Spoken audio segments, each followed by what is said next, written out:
Hey, welcome back to my channel. I am doing the Blackathon 2021 YouTube video challenge. And if you don't know what Blackathon is, it is a readathon created and hosted by Jesse of Bow Ties and Books. They have done so much work into making this readathon month-long event super incredible with lots of different reading prompts, themes, watch parties, Instagram challenges, YouTube challenges. And so if you are interested in any of that, because again, it goes to the end of the month, I will put the information in the description box so you can check out their video and learn more about it and join Team Science Fiction Fantasy because it's the best. I didn't want to do daily vlogs because that just feels like a lot of work and I'm not going to do it. So I wanted to do videos that had groups of the prompts. One of the ones that's going to be included in this video, we'll see how the vlog goes of how many I put together, but I wanted to do the Afrocentric Meal. So this one is a little bit derailed because of grocery pickup, but I'll explain. So it is an Afrocentric meal, and the thing I wanted to make is a plantain. So and yes, I did not say plantain. I said plantain. That's how it's said in the island, okay? So a plantain, as you can see, is a banana-related fruit, and the way I have traditionally had it prepared for me growing up is fried. So this plantain, if you are familiar with the fruit, you can see that this plantain is underripe. It is not ready for being fried. It'll not be sweet enough, really, to eat. So I just wanted to go ahead and show it, and then also kind of pan over to my other food that I wanted to make, which is rice and beans. And this one is a recipe that I adopted to my modern lifestyle to be made in the Instant Pot. And since it's so easy, I'm just going to show you the finished product and explain to you in like 10 seconds how I made it. But yes, this is what was supposed to be made in the video. Who knows, maybe I'll include it in a further vlog. With that being said, I will go ahead and show you the rice and beans that I made.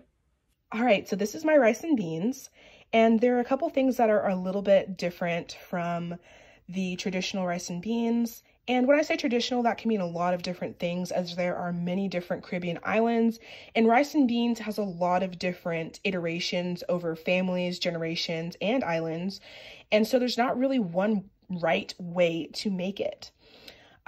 This recipe, I have used brown rice, and while that may not be super traditional in a lot of different recipes, it is very authentic to my experience growing up, as my mom was and is a very health conscious individual, and so it's authentic to my experience.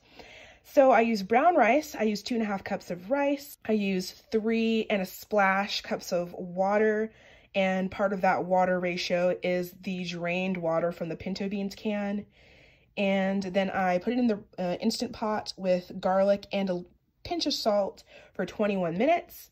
And then I let it natural release for 10 minutes. And then I use the quick release for the rest of the pressure. And then I just take it out and mix in the pinto beans. You can do this with different types of beans. Black-eyed peas are sometimes used. There's just a lot of different ways you can do this recipe. And like I said, there's not one right way to do it. So yeah, I really enjoy this. It goes really well with a lot of different things. I'm going to be having it with cilantro honey salmon, which I don't think is necessarily like super traditional Caribbean recipe, but it's something that I got off Pinterest and I really like. So, and like I said in the intro, I would be having this with plantains, but my plantain is not ripe. So at least I have this to show for you today. I would welcome you back to the video, but no time has passed for you, so I'm welcoming myself back to this segment. I'm going to be doing 2 more prompts from the Blackathon YouTube challenge. The first one is my 2021 anticipated release. I'm pretty sure this book is coming out this year. It is the sequel to Raybearer. I absolutely love this book. The book is by Jordan Ifueko, and it is pretty sure my most favorite fantasy book of all time at this point, and I'm not overstating this. The world building was fantastic, the characters were fantastic, the plot was amazing. Everything you want out of a fantasy world was there. The kind of the magic systems, the political or royal intrigue, the magical characters, just so much happening. This book starts out with a map. You know, if it's got a map, it's going to be good. It's going to be some serious world building in there, and it does not disappoint. I'm also very interested in how this book goes because I read a bunch of author Q&As, and I know that Jordan Ifueko wrote Raybearer. It took her like 12 to 13 years to conceptualize, write, pitch, and get published Raybearer, but she wrote the sequel in 9 months. So I am just, first of all, blown away, impressed, and then also I'm so excited to see what's next for the characters in the world of Raybearer. So that is my 2021 anticipated release. So the next prompt I'm doing is the fan cast. I've got a couple caveats up front. One, I've never done a fan cast. I don't know how these are supposed to go. I watched like part of one to kind of see what I was supposed to be doing, and that's like after I already casted the characters. Two, I like books better than movies. They give you more time to dive into the characters and the story and to develop things. And I guess this fan cast could also be for a TV show, because I do believe shows have kind of hit their stride, their golden age, and they kind of are better than movies now. I mean, you can fight me in the comments if you want to, but I think shows are better than movies at this point, and so I guess my fan cast could be for that. But because of my feelings around kind of the time for developing characters and how that relates to books versus movies, I've never really had the desire to do a fan cast. So that's another caveat. And then three, I don't really know actors like that. To give you an example, it was like 2018 before I realized that Vin Diesel and The Rock were two different people.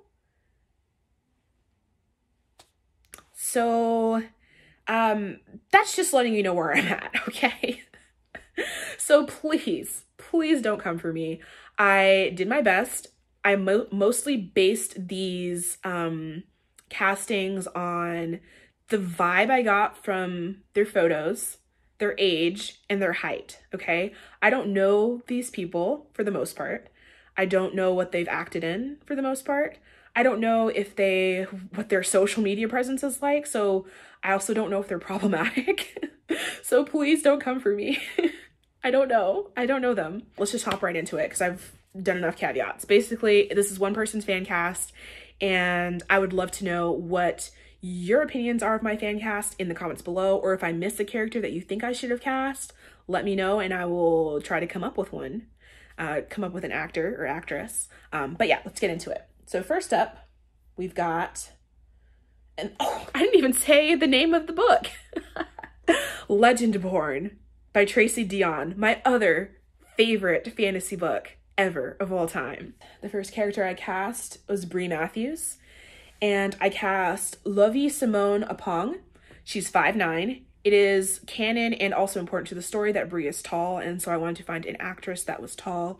I love the photo that I found of her, where she's got a big afro and just absolutely gorgeous. And I also wanted to make a point of casting Black women who are medium or darker skin tone, just because I do believe Hollywood's got kind of a little bit of a bias towards light-skinned Black women, which there's no problem with that as far as like we need representation for both, but I just wanted for my fan cast to kind of just really showcase some of our medium-skinned or darker-skinned Black women in this casting. So yes, Lovey Simone Apong for Bree Matthews. Next up, I have Tiffany Espenson playing Alice Chen, and I chose her because she's got a very like cute schoolgirl vibe, and that is really seems to be like the character of Alice, so that's why I chose her. Okay, next up we have Selwyn Kane.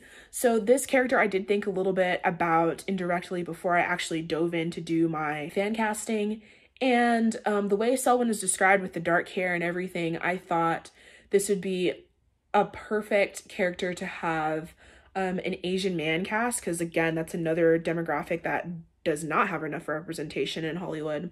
So I chose Makenyu Arata. He's 5'9", and he's gorgeous.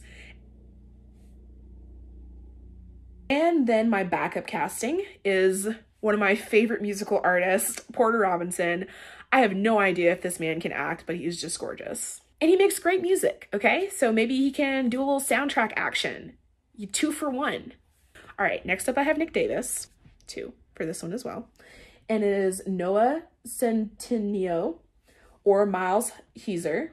I just wanted 2 different versions of a very like earnest looking, kind of like sweet boy vibe. I think they both have that in different ways. Then for Nick's dad. So for this one, I wanted an actor who had Southern vibes or was just like actually from the South.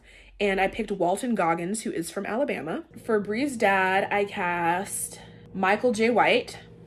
He just looked very kind, very cuddly, and he's also apparently a martial artist. Yeah, skills. You know, a resume. We love to see it. So next I cast Bree's mom. She's a very complex character. So for Bree's mom, I have Danae Gurira, and she was in Black Panther. She is freaking gorgeous. Next up, we've got Greer. I definitely wanted to cast Greer because, again, there are not enough non-binary characters, and there are very few non-binary actors, or at least out non-binary actors that are searchable.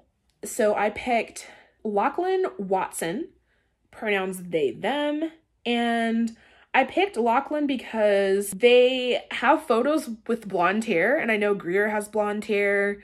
They're the right age, I believe, to play kind of that late high school, early college character. All of their photos with the different looks, they seem like they could really have the range to do Greer's character, which of course could have many different looks just because there's many different ways to be non-binary. Next up, I have Tor, and I kind of cast Tor as just like a social flashpoint kind of casting. I cast Tor as Jojo Siwa. Pretty sure Tor has blonde hair, Jojo Siwa has blonde hair, and I wish all the happiness for Jojo Siwa with her coming out and her girlfriend and all of that. So yeah, I cast Tor as Jojo Siwa. It's my movie, or my Netflix series, or whatever. And who knows, maybe she's a great match for this character. I've literally never seen her anything, so. Next up, I've got William, and I really wanted William to have kind of warm, comforting healer vibes. And I also thought this would be a great character to have a plus size character for, but it's really hard to find plus size male actors on the internet that are like high school, early college age. Like, please let me know where to find them. Please do, because I feel bad that I couldn't find one. So I went ahead and cast Ty Sheridan, just because he's got cute little cheeks, and I feel like that's at least something. At least we got the cheeks. Then, ooh, this one was great. Dr. Patricia Hartwood. I was very excited to cast this character because I remember reading the book and specifically highlighting the word locks. Because if you've watched this channel at all, you know I have locks, and I love locks, and there's not enough characters with locks. So I was very excited to cast this character. I cast Shanaloa Hampton, and I love her hair. I love her vibe. I feel like she is the perfect look and vibe for Dr. Patricia Hartwood. And then lastly, I cast Mariah. She is a character that works a little bit with Dr. Patricia Hartwood's character. I'm not going to go too much more into that just because I'm not trying to spoil anything in this fan casting, but I wanted to make sure I cast this role just because, again, I want to showcase more Black women actresses, and I cast Lyric Ross for this role. All right, so that's all of my fan casting for Legendborn by Tracy Deonn. Let me know what you thought. Let me know if I missed any characters that you think I should have cast. Let me know who they are. Maybe I can come up with someone. Or let me know what your fan casting choices would be for these different characters. I'd be very interested to hear who and why. I hope you enjoyed my Blackathon vlog. And if you enjoyed this video, I do more content on hair, specifically locks, also food like giant cookies, sometimes music. I play the violin, and sometimes it shows up on my channel, you know, if I feel like it. I don't post a ton, so I won't be clogging your news feed, so it's safe to like and subscribe. And that's pretty much it for today. Thanks so much for watching, and have a good one.